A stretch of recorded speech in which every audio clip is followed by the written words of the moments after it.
Bom, um bom dia a todos, que o Mestre Jesus nos inspire, nos dê as condições de bem compreender esse capítulo. Nós estamos abordando o capítulo 5 do Evangelho segundo o Espiritismo, que é dentro do Sermão da Montanha, quando Jesus falou, bem-aventurados os aflitos. Parece que esse mês todinho nós abordamos esse capítulo 5 do Evangelho segundo o Espiritismo, porque ele é um dos mais longos do Evangelho. E tem diversas abordagens aqui no nosso Evangelho, que Kardec organizou muito didaticamente para a gente compreender bem. Então, quando se fala de aflições, é algo que parece que soa para a gente como um sofrimento, uma coisa terrível. Mas a primeira coisa que a gente tem que pensar é que aflições fazem parte da nossa existência. Desde o primeiro momento, quando a gente acaba de nascer, já começam as aflições, e dali não param mais. Por quê? O primeiro jato de ar, de oxigênio, que penetra no pulmão do recém-nascido, é um impacto terrível, porque ele estava num conforto dentro do ventre da mãe, e de repente vem aquele jato e sufoca, abre o pulmão dele para que daí para frente ele comece a puxar o oxigênio. Então dali para frente começa o corpo por si mesmo as suas aflições, porque é um estresse aquele momento. Tanto é que o recém-nascido, ele chora, ele solta o gás, solta toda aquela excesso de coisas que ele estava guardando com ele, solta aquilo tudo e começa, e dali para frente, depois de nascido, depois de regularizada essa situação de ter vindo à luz, começam as crises, que é a formação da flora intestinal. Bom, todo mundo sabe que a criança passa por um período até os 2 anos de muita formação, e ela chora desesperadamente. Isso não é aflição? Claro que é aflição. Então as nossas aflições têm que ser entendidas como esse viver nosso. Aí daí para frente a gente começa a administrar a nossa vida, aquele recém-nascido começa a administrar a vida, ele já tem as suas ideias de brincadeira, até ele ir para a escola, vai para a escola lá, então ele vai se libertando, mas todas as obrigações aqui são submetidos, a que nós somos submetidos, todas essas obrigações geram um estresse, uma aflição. A tarefa da escola dá uma aflição, porque eu tenho que cumprir, eu tenho que estudar, eu tenho que fazer aquilo. Então a aflição é inerente à existência, a gente tem que pensar nisso. Mas quando nesse capítulo ele foca diversas situações de aflição.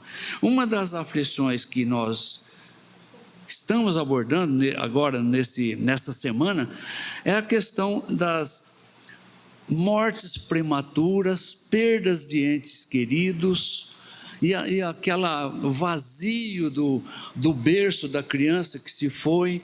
Então é uma aflição terrível para as mães, para os pais, obviamente.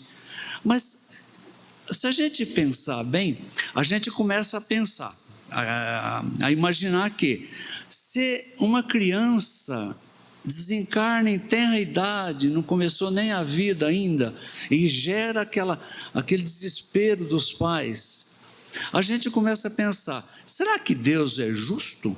Será que Deus não poderia levar um que já esteja muito vivido, que já não tem mais a força para um trabalho, ao invés de levar uma criança que tem todo o futuro pela frente? Então, o primeiro pensamento que nos vem à mente é esse. Mas por que vem esse pensamento?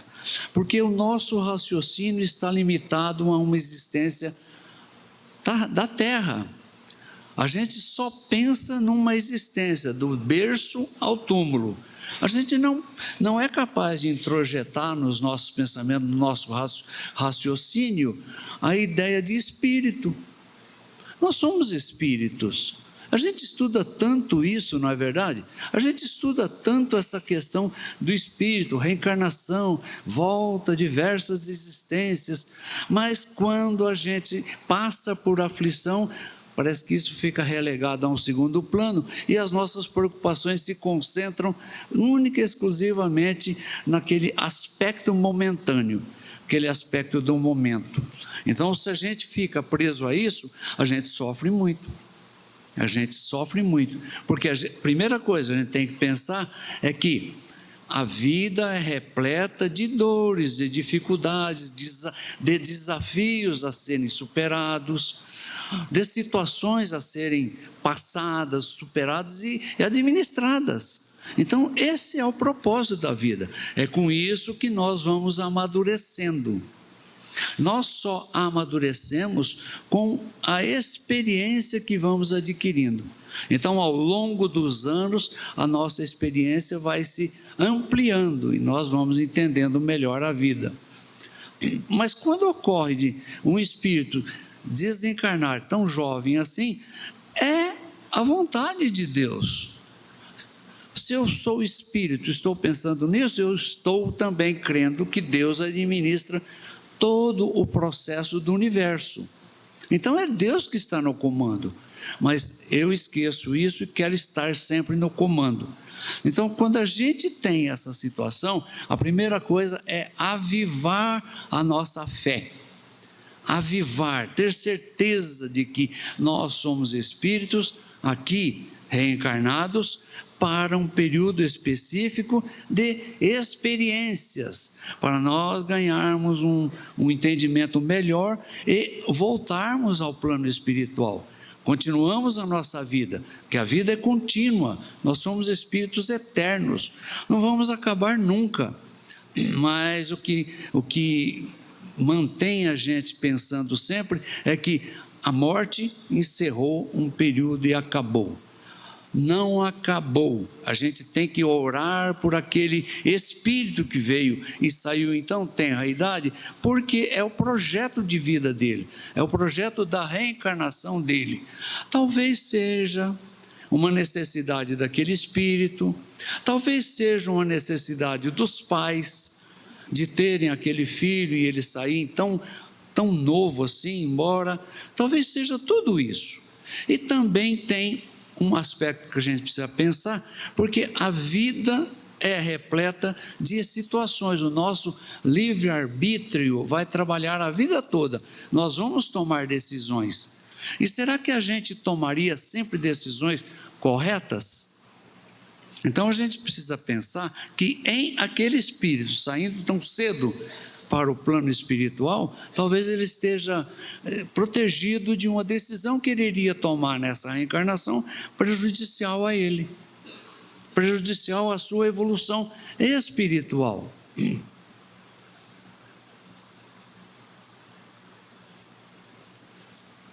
É esse um aspecto que a gente sempre deixa para segundo plano, aquela sensação de que somos espíritos e que as coisas acontecem, às vezes, fora do nosso controle.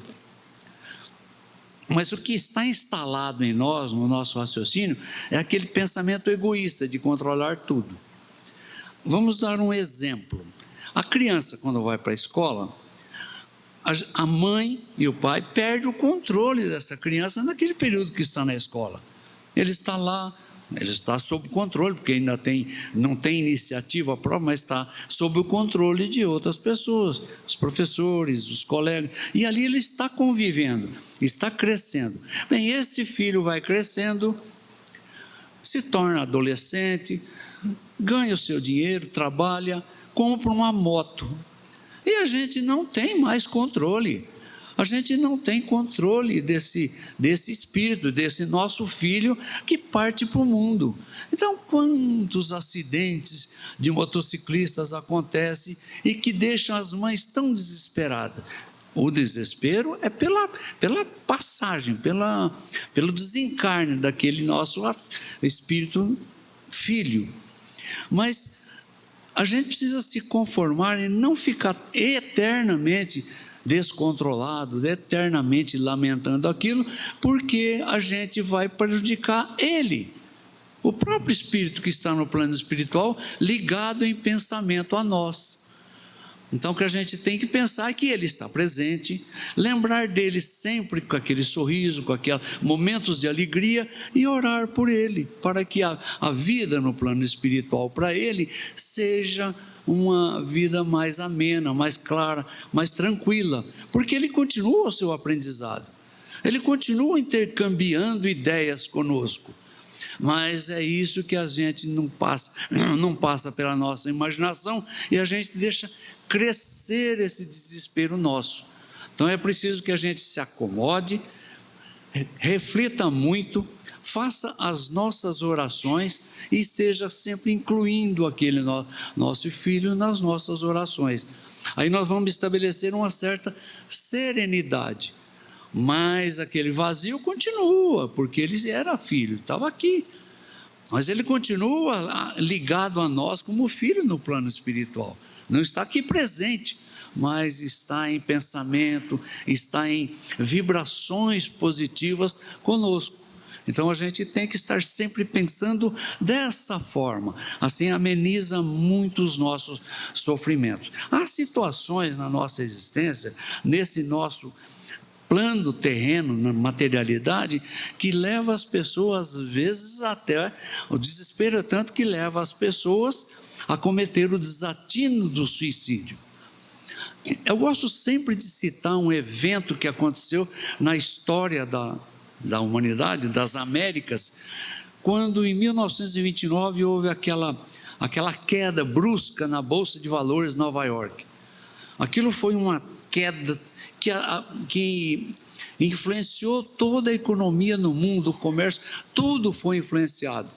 Aquilo refletiu aqui no Brasil, porque a gente tinha só plantação de café, gente teve que queimar cafeeiros, eliminar aquela cultura, porque o comércio parou de comprar aquele produto, era uma commodity. E aqueles investidores que perderam bilhões na Bolsa de Nova York, muitos deles se jogaram de cima do prédio onde tinha seus escritórios, suicidando-se. Desespero tão grande dessa forma, eles não tinham cabeça ou capacidade de continuar administrando o processo da falência. E o que aconteceu na história nos anos seguintes? Olha, aquele episódio levou o governo americano a tomar providências e criar frentes de trabalho para retificar rios, fazer uma série de coisas. Isso iniciativa do governo. 2 anos depois, a economia estava pujante e crescendo. Então, aquele momento que levou muitos empresários ao desespero foi superado. E esses empresários, aquele espírito, não teve a paciência, não teve a calma de superar isso e administrar esse processo. O mundo continuou, a industrialização continuou, os espíritos continuaram trabalhando, arrumando emprego, os encarnados, arrumando emprego, e a vida continuou normalmente. Então veja que esse episódio eu gosto de citar porque ele é muito elucidativo. Há situações na nossa vida que a gente pensa que é o fim, mas essas situações exatamente acontecem porque nós estamos amadurecidos espiritualmente o suficiente para administrar aquele processo. A perda de um filho, uma falência, a perda de um emprego, a perda de algum bem material, a gente está amadurecido o suficiente para administrar aquilo, e às vezes isso vem para nos desafiar. Por isso é que Jesus, quando falou nas bem-aventuranças, que bem-aventurados os aflitos, porque é através da aflição que nós administramos a nossa vida, o nosso processo. É através dela, porque o que é a aflição? é a preocupação, é o estresse de ter que tomar uma decisão. E na tomada de decisão vai funcionar o nosso livre-arbítrio. Se nós tivermos o equilíbrio que a doutrina nos propõe, estudar, meditar, orar, e entender que a vida não é só esse momento aqui da terra, a gente vai administrar bem, porque nós estamos amadurecidos o suficiente para administrar aquele evento, aquele acontecimento, e isso passa. O que faz com que a gente às vezes desespere essa sensação de egoísmo que a gente tem. A gente tem um certo egoísmo que embota a nossa visão espiritual e deixa a gente simplesmente preocupado em administrar o processo terreno. E aí qualquer coisa que foge ao nosso controle nos leva ao desespero. Então nós, para sermos bem-aventurados, como propôs Jesus, entendendo que bem-aventurado é feliz. Eu tive a aventura de encontrar uma solução, eu tive a felicidade de encontrar uma saída para aquele problema. Isso é ser bem-aventurado. E os aflitos são bem-aventurados quando eles entendem isso e administram bem o processo que os levou à aflição. Então as aflições fazem parte, são necessárias para a nossa evolução espiritual e não vai sair nunca da nossa existência. Aí a gente começa a pensar,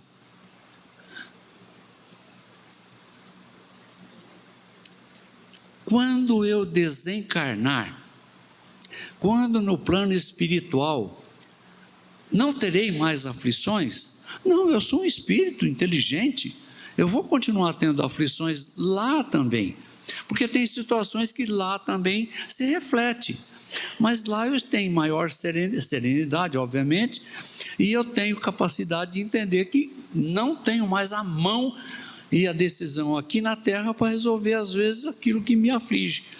O espírito está lá, a sua família continua e às vezes um ente querido seu toma um rumo que não é o melhor e ele se desespera. Quer dizer, nós, se estivéssemos no plano espiritual, nos desesperamos. O que a gente tem que fazer no plano espiritual? Falando de nós espíritos que estamos aqui agora, mas lá, a gente precisa orar por aquele ente querido, concentrar nele aquela energia positiva e ajudá-lo a administrar aquele processo que ele enfrentou. Então os espíritos também no plano espiritual têm as suas aflições. A gente vê naquele filme Nosso Lar, que mostra André Luiz lá no nosso lar, tão preocupado com a família, com o lar, a esposa, os filhos, e quando ele tem a chance, o equilíbrio suficiente, é permitido a ele voltar para visitar a família, a sua antiga casa, ele se depara com uma situação altamente desesperadora para ele, porque a esposa tinha casado de novo, tinha outro marido, os filhos tomaram o rumo deles, e ele estava praticamente ali como espírito, mostra isso no filme, ignorado. Por quê? Os espíritos tomaram o seu rumo e administrava o seu próprio processo. O que deu em André Luiz naquela situação, que o filme mostra muito bem, ele caiu em desespero. Ele caiu, a vibração dele baixou de tal forma que ele foi socorrido pelos amigos espirituais que o acompanhavam naquela visita, o acompanhavam e deram a ele a condição de reequilibrar. Foi aí que ele voltou para a sua nova morada no nosso lar, e lá ele pôde compreender tudo isso que a gente está falando. Lá ele pôde compreender que ele não tem controle sobre a vida dos outros, a vida da sua esposa, que agora era viúva e casou de novo. Ele não tem controle mais sobre isso, mas ele tem afinidade com a esposa, com os filhos, igualmente ele tinha aqui, só que não é com a administração e com a decisão para que eles tomem um rumo. Não, o rumo é de cada um, o rumo é nosso, O rumo somos nós que tomamos.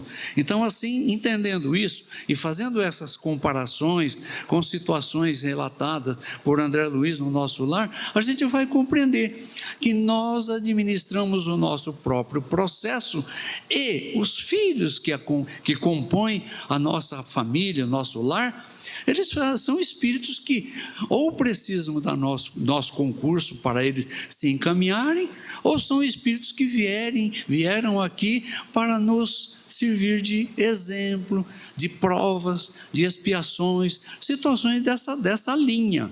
É só administrando tudo isso e não nos desequilibrando com tudo isso que nós vamos vencer essa aflição que o mundo nos coloca. O universo, porque a aflição faz parte de toda a nossa existência, de todo o nosso entendimento, a nossa consciência tem aflições constantemente. Só que nós temos isso, são as dores, as dificuldades, e nós damos a isso um caráter maior ou melhor de sofrimento quando nós interpretamos isso como sofrimento.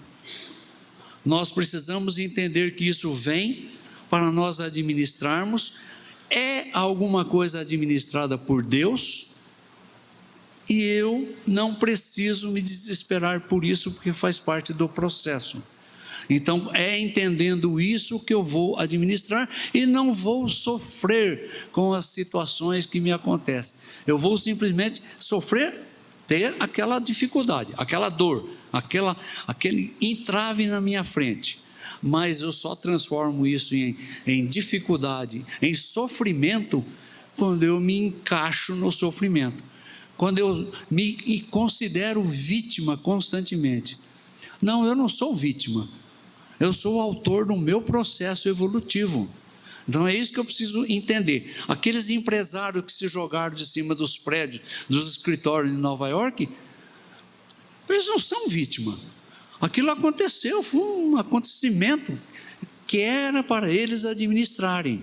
Os outros vieram, os que não se desesperaram daquela forma, administraram o processo e a vida continuou. Quantas vezes a gente vê isso? É só a gente observar os acontecimentos terríveis que acontecem na Terra, os terremotos, as coisas horríveis, os vulcões, as coisas. E aí? Passa, desencarna muita gente, mas depois a vida se equilibra, se harmoniza e continua. Então, se a gente não pensar como espírito eterno, a gente não vai sentir que vai continuar aquilo e vai harmonizar. Então, essa harmonia que existe, tanto no sofrimento, nas dores, nas dificuldades, como na felicidade, nós vamos conseguir, estudando a doutrina, estudando o Livro dos Espíritos. A questão 920, fiz questão de trazer o Livro dos Espíritos por causa dela.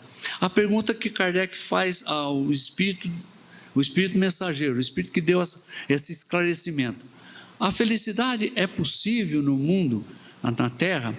Ele falou assim: a felicidade é relativa na Terra. Então a resposta do Espírito é muito clara, é relativa. Essa relatividade depende da minha interpretação. Então há momentos felizes, há momentos que eu estou administrando aquilo com equilíbrio e há momentos que eu estou desesperado. Aí sim, aí eu estou sofrendo, aí eu estou em sofrimento. Mas é preciso que eu me reequilibre, faça as minhas meditações, volte para sempre elevar o meu pensamento, sintonizar a espiritualidade e fazer as minhas orações. É isso que eu preciso fazer quando eu não tenho muito controle das coisas. Deus está no controle. Que o Mestre Jesus nos inspire sempre com essa linha de raciocínio do Espírito.